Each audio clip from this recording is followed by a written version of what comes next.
40대 초반의 한유겸 씨는 오랜 시간 흡연을 해오며 건강에 대한 걱정이 점점 커졌습니다.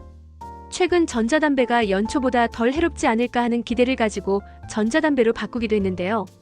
하지만 전자담배로 바꾼 뒤에도 고민은 쉽게 사라지지 않았습니다.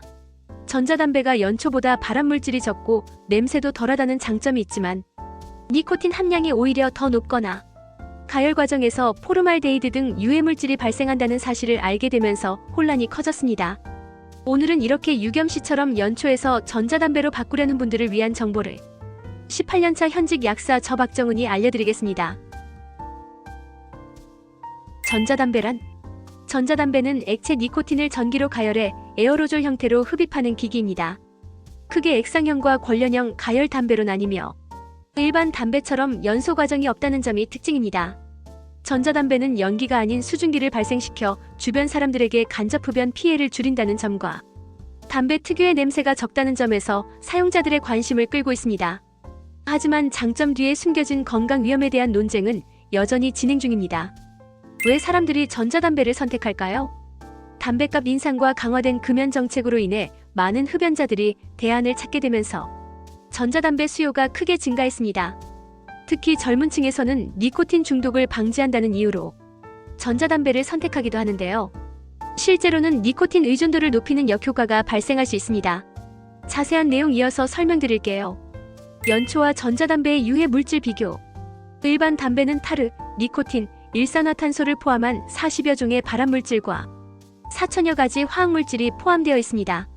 반면 전자담배는 타르가 없다는 장점이 있지만 포르말데히드와 벤젠 등 5종의 발암물질이 검출됩니다. 특히 권련형 전자담배의 경우 일반 담배보다 타르가 1.52배, 니코틴은 0.8배 더 많은 것으로 나타났습니다.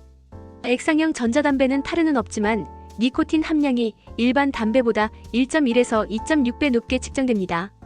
니코틴 함량 차이와 위험성. 전자담배에 포함된 니코틴은 일반 담배보다 최대 2.6배까지 높게 측정되기도 합니다. 특히 액상형 전자담배는 사용자가 직접 니코틴 농도를 조절할 수 있어 중독 위험이 더 크게 나타날 수 있습니다. 이로 인해 처음에 금연 목적으로 전자담배를 시작했다가 오히려 니코틴 의존도가 높아지는 역효과가 발생하기도 합니다. 권련형 전자담배는 일반 담배와 비슷한 니코틴 배출량을 보이지만 액상형은 고농도 니코틴을 흡입할 수 있어 심혈관계 질환 위험이 더 클 수 있습니다. 니코틴은 혈관을 수축시키고 혈압을 상승시켜 심장 질환의 위험을 높이는 물질로 함량이 높을수록 건강에 미치는 부정적 영향도 커집니다. 전자담배의 건강 리스크는? 전자담배 사용자들은 다양한 건강 문제를 경험할 수 있습니다. 급성 폐손상, 호흡기 질환, 심혈관 문제 등이 대표적입니다. 특히 액상형 전자담배는 가열 과정에서 생성된 미세입자와 화학물질이 폐 기능을 저하시킬 수 있으며 니코틴 과다 노출로 인한 혈압 상승과 심장 부담 증가 위험도 있습니다. 다양한 연구에서 전자담배가 일반 담배보다 폐 기능 저하를 더 빠르게 유발한다는 결과도 보고되었고 실제로 미국에서는 전자담배와 관련된 급성 폐 손상으로 인한 사망 사례도 있었습니다.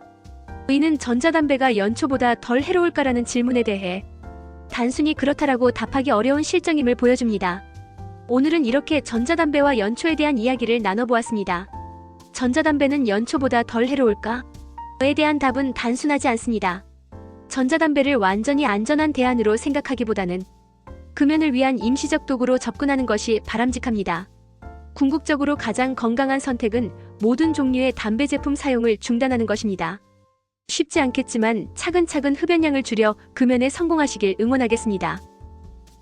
구독과 좋아요는 사랑입니다.